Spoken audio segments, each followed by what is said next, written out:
Tirupati green brigade દ્વારા વિસનગર શહેરની અંદર સોસાયટીઓમાં, કોલેજોમાં, બગીચાઓમાં આજે જુદા જુદા ફ્રૂટનું વાવેતર કરવા માટેના રોપા વિસનગર શહેરમાં આપવાના આજે અમે પ્રસ્થાન કરીએ છીએ. જે લોકો રોપા લે એ વાવે અને તેને ઉછેરે એ અમે ખાસ વિનંતી કરીએ છીએ. Thank you.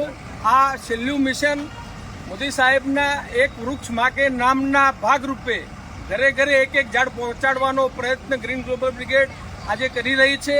જે પણ ઝાડ લે એ 3 વર્ષ સુધી એનું જતન કરે એવી આ માધ્યમથી સૌને વિનંતી છે. Thank you. આભાર ગ્રીન ગ્લોબલ બ્રિગેડ.